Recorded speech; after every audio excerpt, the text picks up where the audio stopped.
You ever get a feeling somebody watching you, even when you're alone? The itch on the back of your neck you can't scratch. It's not your imagination. Obsession waits, watches, and sometime it never leaves. Tonight we're diving in 3 true terrifying stories. Admiration turned sinister, interest turned into way more than disturbing. This is Whispers Between Worlds we upload daily.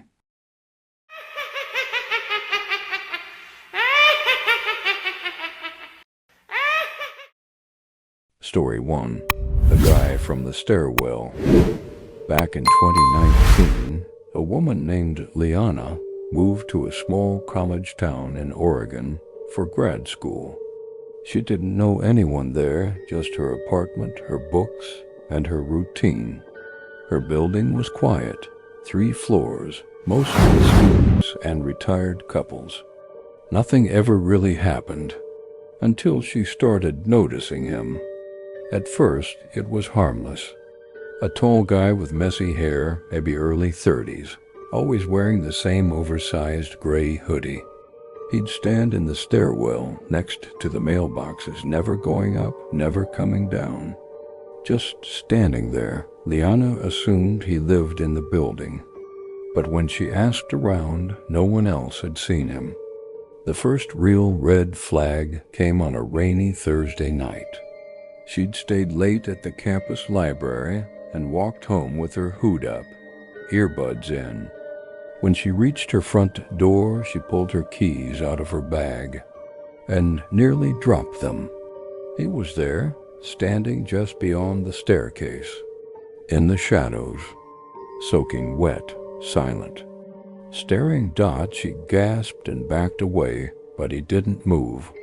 He didn't say a word, just stared at her. Then, slowly, he stepped into the light and smiled. That night, Liana installed a deadbolt and bought a can of pepper spray.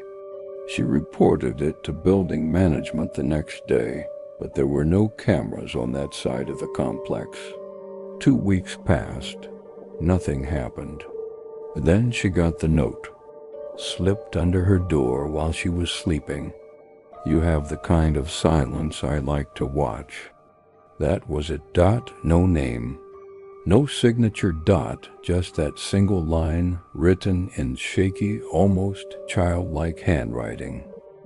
She started sleeping with her lamp on, stopped using the stairwell, started locking the door, even when she was home. But the presence never left. She'd come home and find things slightly off. Her couch pillow upside down, a single light left on, her toothbrush damp when she hadn't used it. She asked her landlord if anyone had keys. Only maintenance, he said, and they hadn't entered her unit in over a month. One morning, she woke up to a cold draft. The window above her kitchen sink was open. It had been locked the night before. She was sure of it. There were muddy footprints on the counter, bare feet, and on the fridge, drawn with a finger through condensation, was a single word, closer. That's when she went to the police. They did a walkthrough. Dot took the note, said they'd increase patrol in the area. She stayed at a friend's place for a few days, came back only to grab essentials. A week later, one of her neighbors knocked on her friend's door. He'd seen something weird while checking his own security camera. A man tall with messy hair, wearing a gray hoodie, was caught on tape standing in front of Liana's door for 3 straight hours.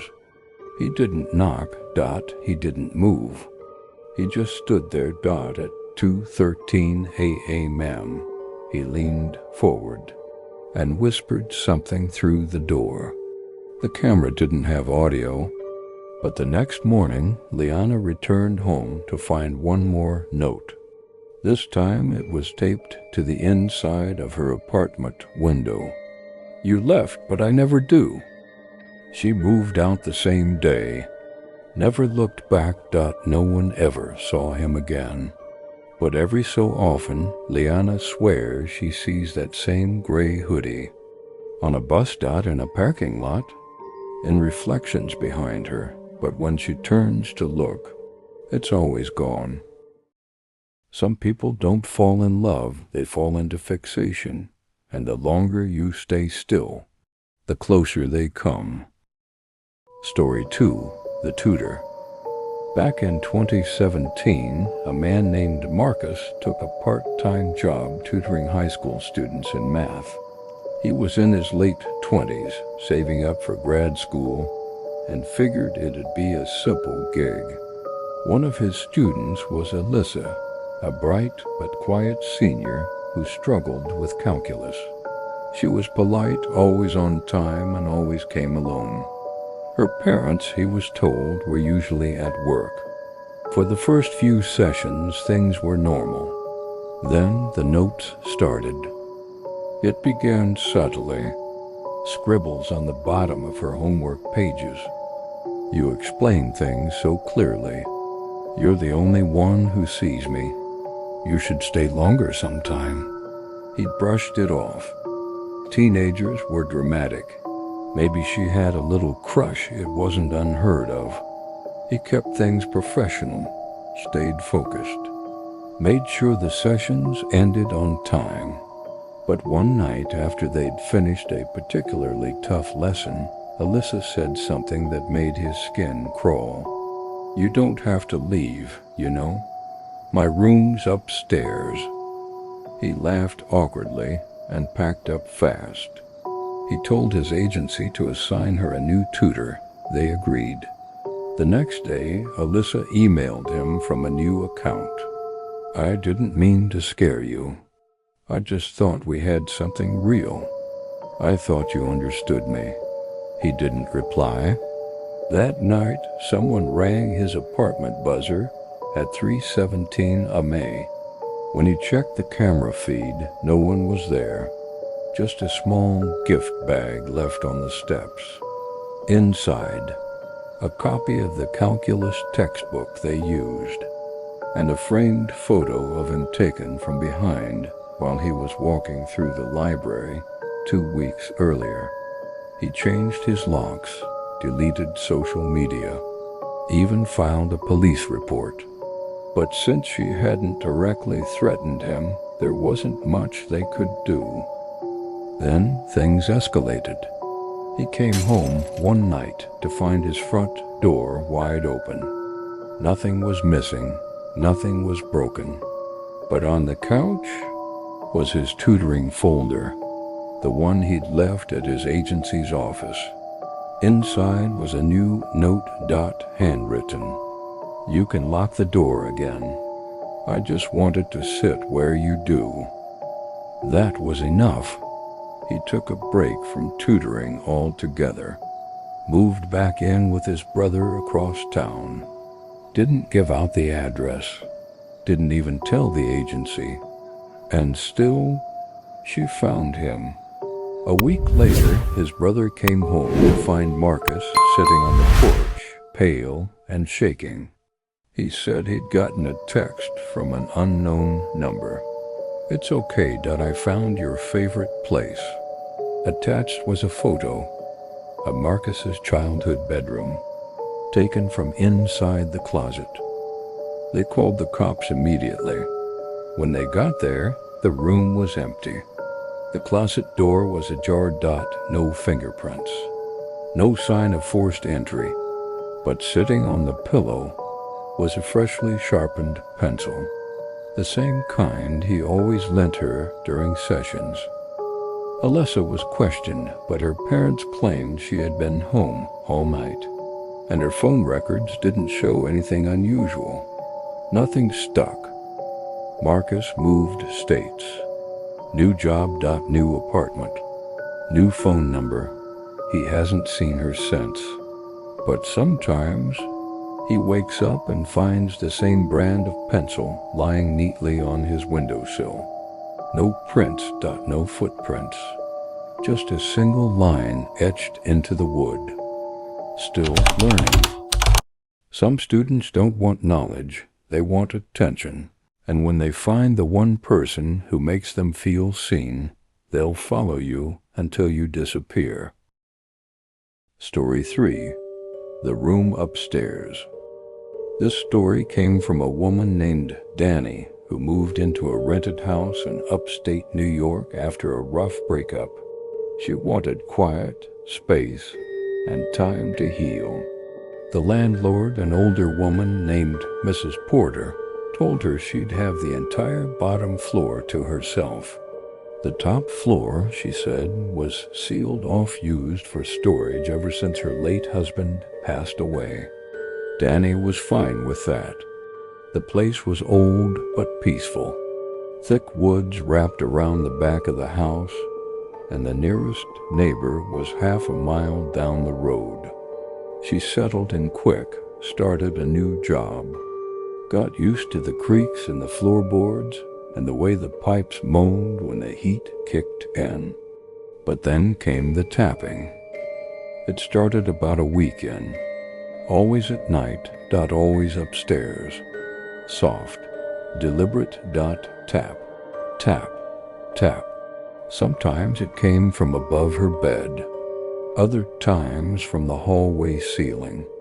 Never frantic, always slow measured, like someone was trying to get her attention without waking the whole house.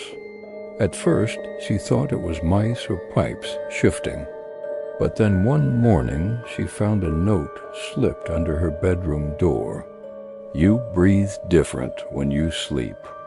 She thought it was a prank, maybe a friend messing with her. She called Mrs. Porter, who assured her no one else had keys to the house. That night, she locked her bedroom door for the first time. At 2:43 a.m., she woke up to the sound of footsteps on the ceiling. Not scurrying, not creaks. Footsteps. She stared up at the ceiling, heart pounding. Then she heard the doorknob jiggle.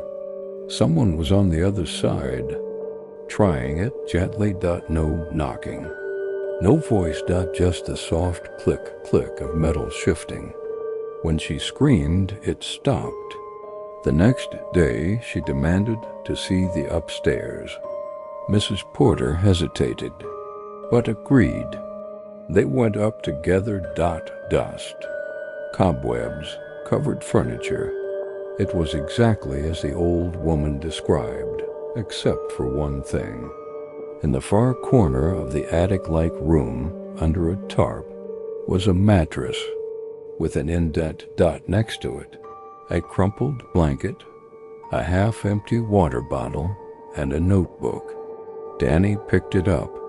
It was full of drawings of her sleeping, cooking, sitting on the porch. Some from angles inside her bedroom.